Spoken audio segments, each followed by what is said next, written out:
Welcome to the Veterinary Marketing Podcast, where it's all about helping your veterinary practice attract, engage, and retain clients. Broadcasting a new podcast every Monday from sunny Southern California, here's your host, Brandon Bashirs. Hey there, everybody. Welcome to episode number 125 of the Veterinary Marketing Podcast. I hope you're having a wonderful day. Today we have an interview. It's with Dr. Stacee Santi from Vet2Pet. If you haven't heard about Vet2Pet, it is a really cool app that has all kinds of features that will help you to market your practice. So in this episode, we really get into what features are good for apps to have. Should you consider an app for your practice? And I think that Stacee has really taken a lot of data and really created an app that is pretty cool. So I think it's something that you're going to want to check out for sure. So we're going to get into that more in just a second here. Before we begin, I want to mention a few things. First, if you haven't done so already, be sure to subscribe in iTunes and in Google Play. And I would like to mention this episode is being sponsored by UsedVetEquipment.com. If you enjoyed the podcast, be sure to support the sponsors. They help to make this podcast work. So, do you have any used equipment in your storage room that you just want to sell? Are you looking to save money to buy used equipment? You should go to UsedVetEquipment.com. It's a site by Brad Haven. It's been in business for over 5 years now. And basically what UsedVetEquipment.com does is they bring buyers and sellers together. They have just very specific to the veterinary industry, and they have everything from cages, kennels, x-rays, ultrasounds, surgery and laser equipment, lab equipment from IDEX or Abaxis, tables, tubs, sinks, and all kinds of miscellaneous items. So if you want to buy or sell any kind of vet equipment, used vet equipment, be sure to go to usedvetequipment.com. Kind of works just like the eBay for vets, and it works really, really well. And Brad has a great setup that really helps for both the buyer and seller to be protected to make sure that everything works out really, really well. So head on over to the website, usedvetequipment.com, check out testimonials, and start selling or buying used vet equipment today. So that's one thing that I want to mention. And then also, I have started a new Facebook group. It's called Veterinary Marketing Nerds. And if you go to veterinarymarketingnerds.com, it will forward you to the Facebook group. Or you can search in Facebook for it. But definitely go over there and check it out, because I've been doing a lot of trainings lately with the Facebook algorithm change. You're probably not seeing my stuff on Facebook. The reach has really gone down the tubes. And so if you want to stay up to date on what's happening with the podcast, free live trainings that I'm doing. Last week, I talked about how to really work on your Facebook engagement, how to change your strategy because the organic distribution is gone. I went over 5 pretty simple things that you can do to help reach your clients on Facebook. And then this week, I'm going to be talking about on Sunday, doing a live video on how to create a messenger bot for your veterinary hospital's Facebook page. And I think I have some pretty unique and interesting ideas that I've never seen anybody try before. And I think it's going to be really, really beneficial. So you're going to want to see that. It's free. It's going to be on Facebook. You should join the group or go to veterinarymarketingpodcast.com and get a reminder. There's a reminder up there on that post. It's the pinned post right now. So you're definitely going to want to see it. It's going to be really, really good. Okay, so let's get into today's episode. Today I mentioned I interviewed Dr. Stacee Santi. She is the founder of Vet2Pet, and she really created this company out of a need in her own company. And it's a really cool story. She has a great history in the veterinary industry. She's a veterinarian herself, and so she knows the challenges in the industry, and she kind of used her own experience in her practice and created the Vet2Pet company. So it's a really cool story. I think that there's a lot of benefits to looking at having an app for your practice. So be sure to check out Stacee and Vet2Pet and let her know that you heard about her on the podcast. So without further ado, here is Dr. Stacee Santi. All right, so today on the podcast, we have Dr. Stacee Santi. How are you doing today? Thank you so much for being on the podcast. Yes, thank you so much for having me. I really appreciate it. And I have a little puppy here in the background, so we might have some background messaging going That's okay. on. It'll make all the vets feel like they're at home. So anytime I've ever tried to do an interview at a veterinary hospital, it's been like a constant barking in the background, even if you're like 4 rooms away from it. So no problem at all. And thanks so much for being on the podcast. I really, really appreciate it. Thanks for having me.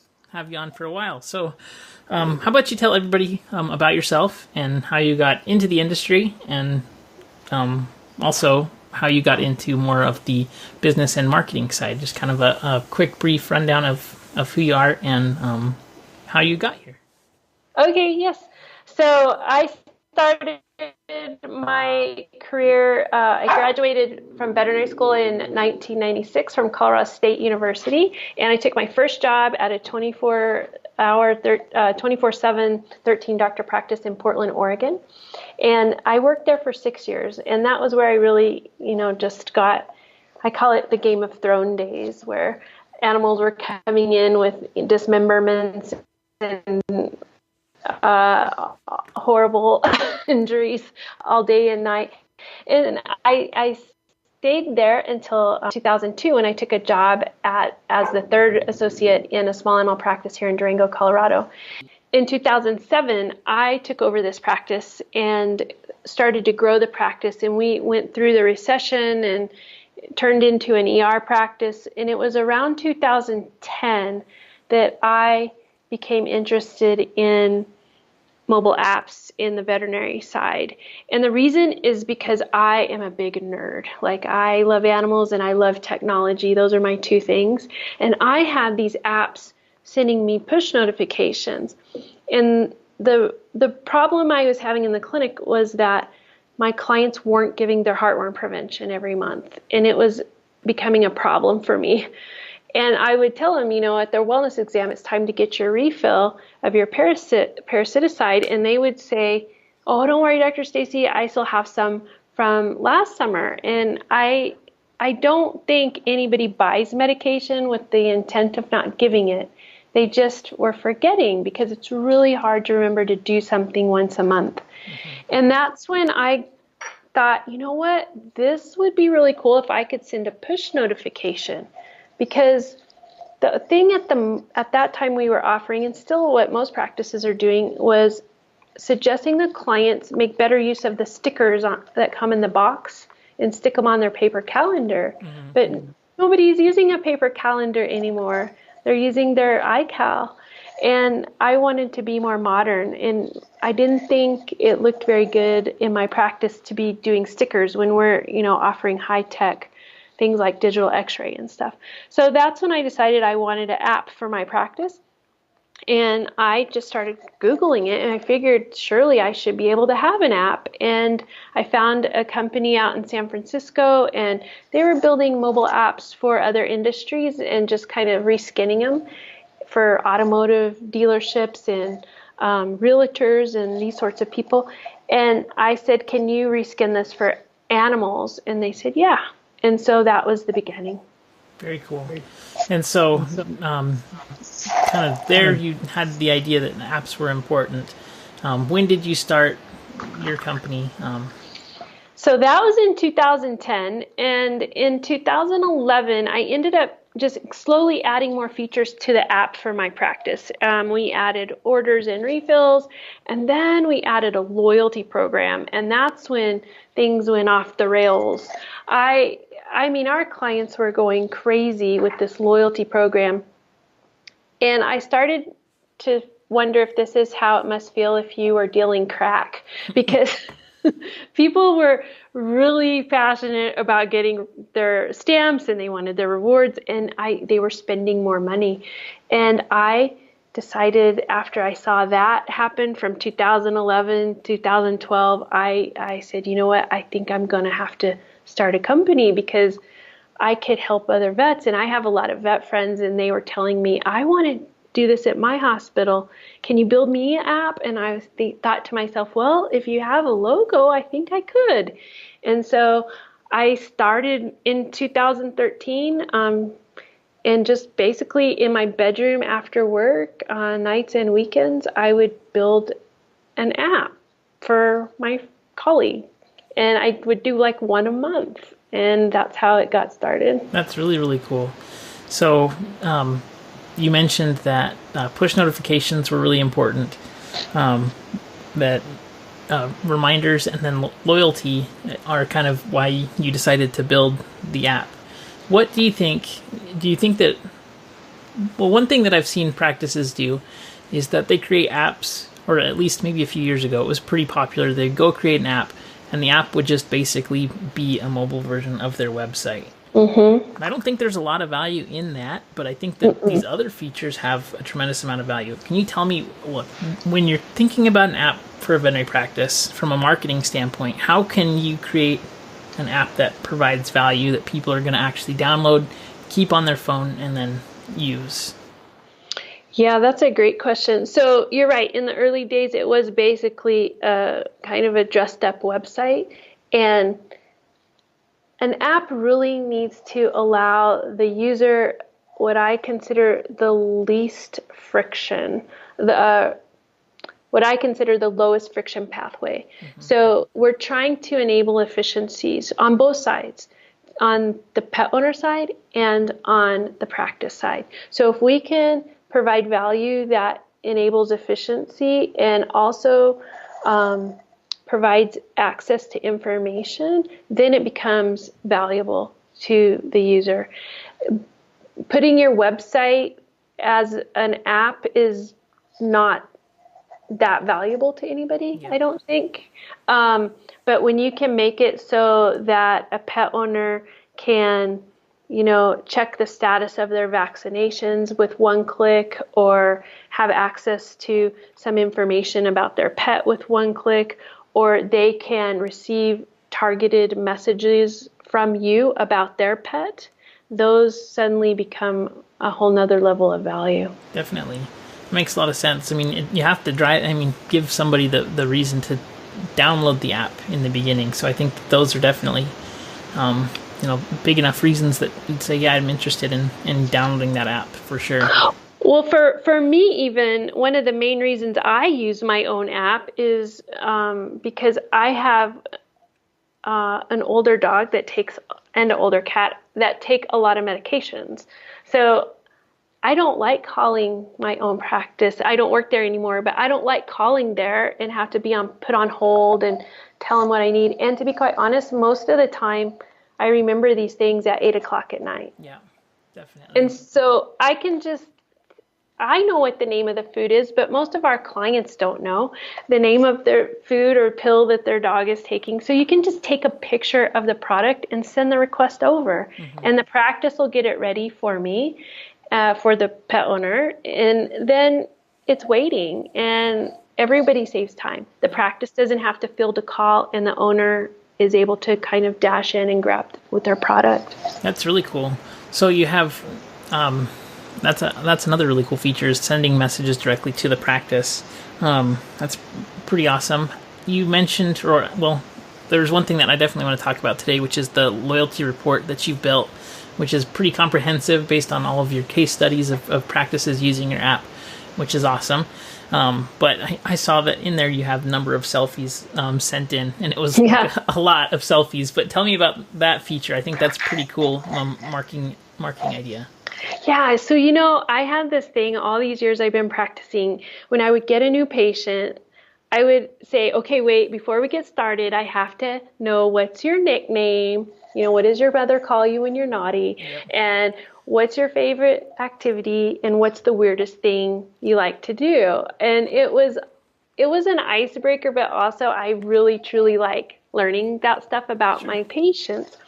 And so I just put it in the app because I thought it was fun and I wanted to see if people would engage. And it turns out that pet owners love sharing information about their pet with their, they like to share it with anybody that will listen, but they feel a special kindred spirit with their veterinarian because they feel like their veterinarian loves their pet almost as much as they do. Yep, and definitely.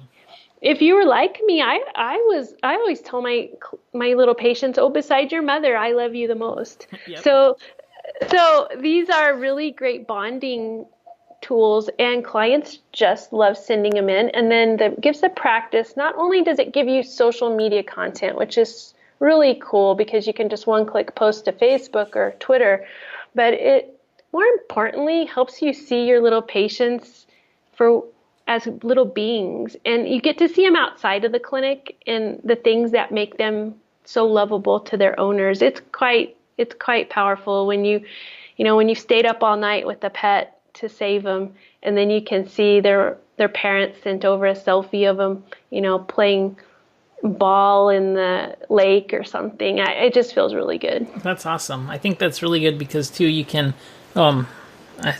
tag them in pictures, and then they'll comment on their pictures, and it'll help to generate referrals that way too. So that's just really, really smart. I think that's a brilliant idea. I love it. So let's talk about this loyalty report that you built. So what kind of motivated you to build this report? First off, I remember you wrote actually an article in, was it a veterinary team brief that you had on? I think that kind of sparked a lot of conversation about loyalty. Probably everybody listening has seen it or read it. But maybe just tell me about what kind of went into building this report and what it is all about. Oh man, this report, it looks so simple, I will say, but it's like 36 pages. I don't think anybody listening knows how difficult it is to make content. So it's 36 pages. It doesn't look simple to me. I'm glad it has a lot of work to it. It has a lot of work to it. So in order to analyze, we definitely had a hunch, and after a hunch came our internal data evaluation, where we would go through the practice management systems and manually pull transactions and try to calculate if people were behaving differently when they were presented a loyalty option versus when they weren't, because there was this theory that, they're my best clients, they're going to spend the money anyways. But when you're doing it on the floor in the trenches, it didn't feel that way. It felt like there were a lot of people saying, what else can I buy? And so we set out to prove that from a statistically relevant point of view. So it took us time. We had to build up first we had to get integrated with the data system so we could mine the practice's data and try to unveil what was happening and compare people that were in the loyalty program, not only to themselves the year prior, but to other members of the practice, to see if they were, having a lift in spending or a decline in spending. We had to try to see how they compared. And so we had to build apps. We had to run the program for a year. We had to have a big enough set of app users and practices that it became relevant. And so that's what we were able to bring is 28 practices, 75,000 clients, that's all database. It says, hey, looks like people do spend more money if they have a loyalty program. In fact, they spend a lot more money, $621 a year more was the average. That's a lot more. That's a insane amount more. Because I know that from working with practices, I think that the average client value is something in the $400 to $500 range. So it's more than doubling their average annual client spend. So that's pretty impressive. Well, and it also targets the top tier. Our program in particular targets the top tier clients. And if you think about it, that's the sweet spot. And the top 20% of your practice is untapped potential because they already love you. They're already coming to you. But it just so happens they're doing some of their business elsewhere. Definitely. And if you can give them a reason to bring the revenue back into the channel, things like diets, things like parasiticides, things that they're buying other places, then that's the bump you're seeing. Definitely. And more visits, because let's face it, if you have $100 credit on account somewhere, it's burning a hole in your pocket. Yeah, definitely. And it seems like practices, everybody that I'm talking to that's having maybe a little bit of trouble is that they've got 4 or 5 practices within 5 miles. It's crazy how competitive things are getting. So did you have data? I didn't specifically look, but did you have data as to loyalty members, how long they stay in? I'm sure it is more. I just was wondering if you had data on that. Like our retention in the loyalty program?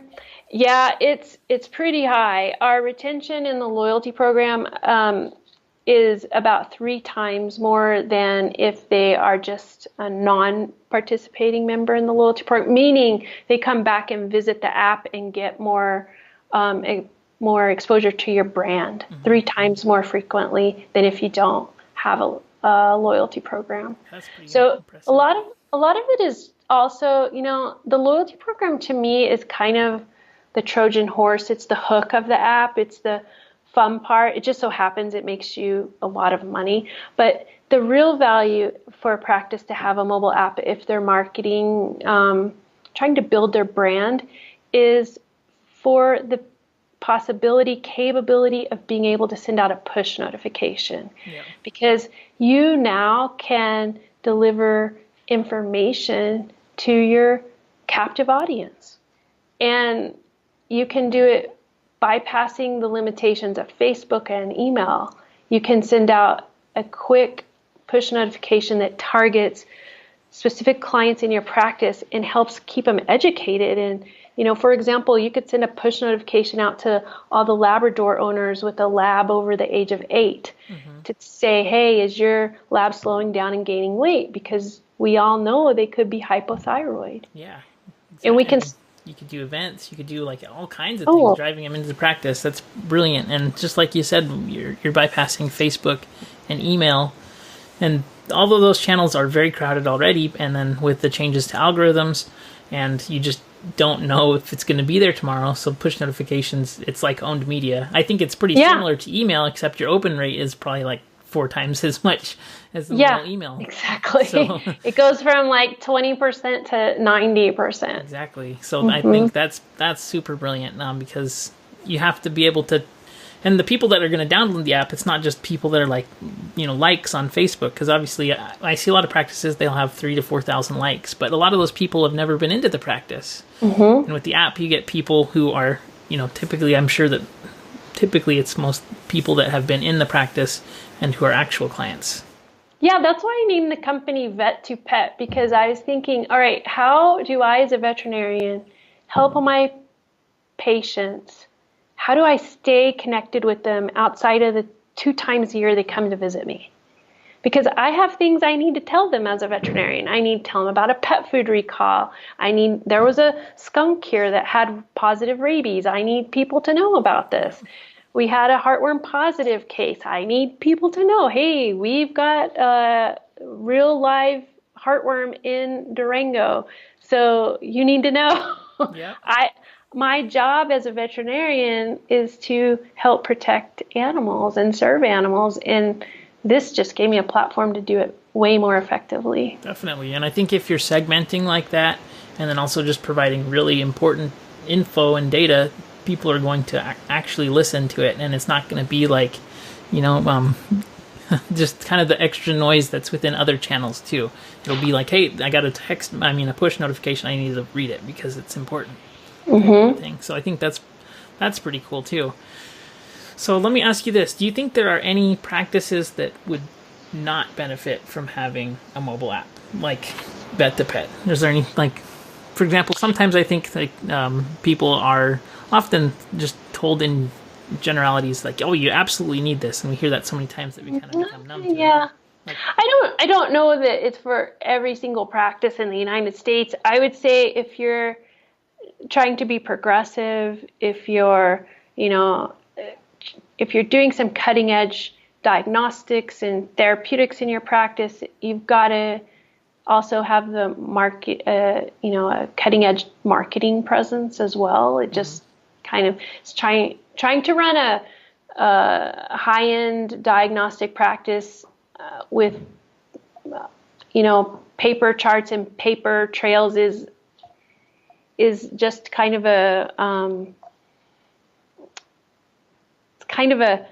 what do I want to say? It's not giving the right. Yeah, that's right. It gives a different impression to your client. If I see the doctor scribbling notes on an old paper chart versus I see him with iPads and computers, I just naturally am going to think, oh, well, this is more cutting edge. Whether or not it's true is not necessarily right, but I've certainly seen practices that aren't using technology in their computer systems that are excellent surgeons and excellent doctors. Definitely. It's all about perception. Absolutely. And I think that's one of the things we're fighting right now is, especially with millennials, is the perception. It's like when you spay a dog. You can go in there and do an awesome surgery, and if the clip job is all crooked and jagged, that's what the owner sees. That makes a lot of sense.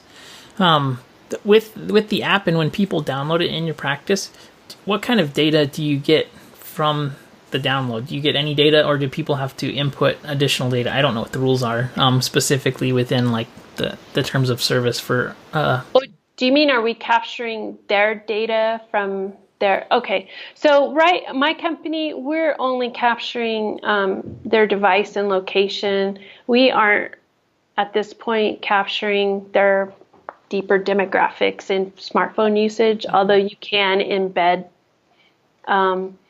widgets in there to do that Facebook sort of thing. Facebook is listening all the time to your conversations and we're not being Alexa here. Okay, cool. And the reason for that is because I'm a pretty big believer in client privacy.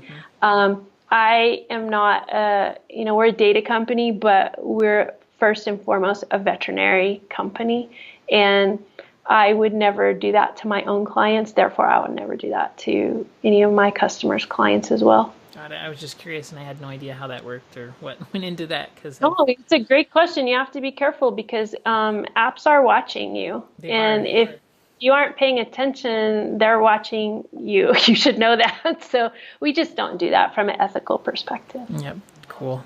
So tell me kind of all of the main components that an app comes with if you like signed up for Vet2Pet. What kind of features are included inside of it?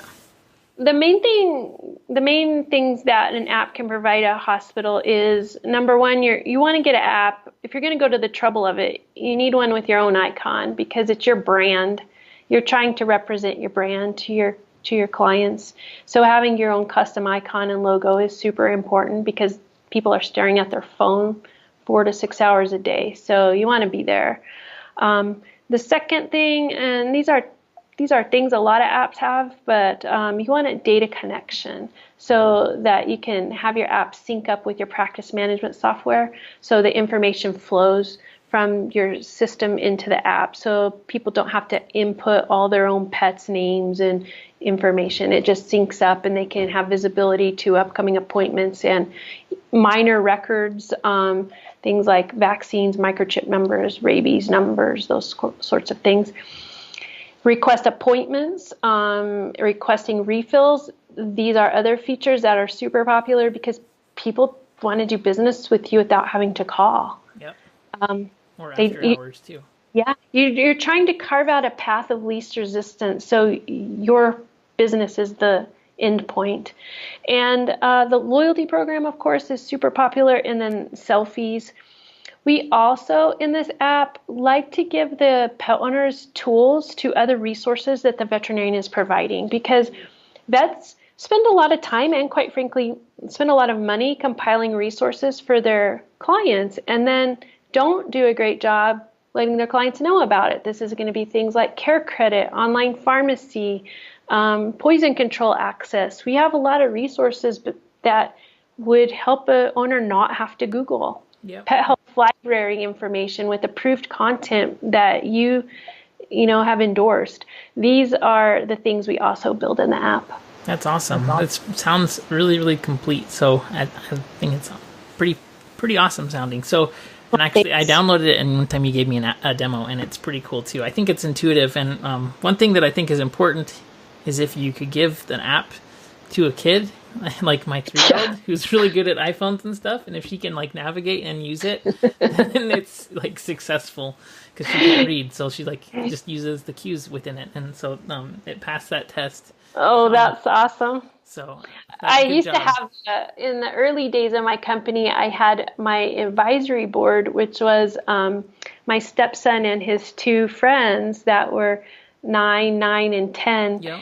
And I would make them cookies, and I would put this in front of them. And I'm like, okay, guys, tell me what you think, and what's hot in your world. And they started telling me, oh, this is old school, and oh, we're like Instagram. That was in the early days. That's really funny. Yeah, they would give me tips on icon choices in the app and things. It was pretty hilarious. That's pretty funny, but it was actually probably really, really helpful. So it cost me a batch of chocolate chip cookies. So. Awesome. Well, very cool. So if people want to get in touch with you, if they want to see you guys do demos, is that correct?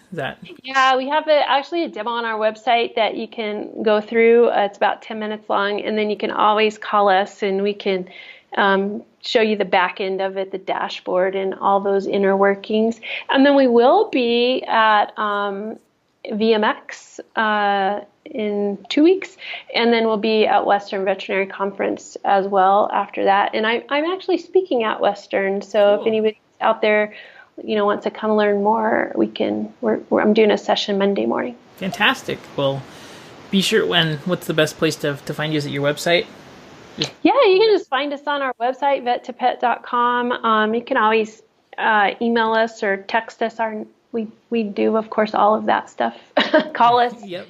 Cool. You can even come by and see us if you want to be real old school. Definitely. And also, one thing I wanted to mention too is that your shows on Facebook are really cool, where you interview different people in the industry. So if you are in the veterinary industry, which if you're listening to this, you most likely are, or you're weirdo for something else, I don't know. But check out their Facebook page too. I will link it in the show notes because you do great interview shows, and they're really, really interesting. So I'm sure everybody would like that. I love hearing how I really feel that if veterinary medicine is going to stay progressive and stay relevant, we're going to have to continue to innovate. And I think we can do it. We have a lot of really, really smart people that are capable of coming up with ideas that solve our own problems. Yep. And I love hearing about that from different company founders. Yep, that's really, really cool. So check that out. Go to Vet2Pet.com, and then also check out your Facebook page. So thank you so much for being on the podcast today. I really appreciate it. And we'll hopefully have you on again sometime soon when you have something cool or exciting that comes out. Oh, thank you so much. I really appreciate it. I listen to your podcast, so it's a real honor to be part of it. Thank you so much. Thank you so much for being on. I really appreciate it. All right. All right, so I hope that you enjoyed that interview. I think there was a lot of really good info in there. If you have any questions or comments, hey, don't hesitate to reach out to me. You can send me a message on Facebook. That's a great place. You can send me an email. If you go to veterinarymarketingpodcast.com, all my contact info, all my social icons are there, and so you can do that. If you ever have any questions, comments, need help with anything, please don't hesitate to reach out. And if you could do me a huge favor, please be sure to leave me an honest review in iTunes or Google Play, wherever you consume the podcast. I would really appreciate it. Thank you so much for listening. Don't forget, Sunday is the live training. I'm going to try and do live trainings on Sundays, and it's going to be pretty beneficial. So make sure to go to the Facebook page and like it and get reminders there. So I hope that you enjoyed today's episode. I will see you next week. Have a good one.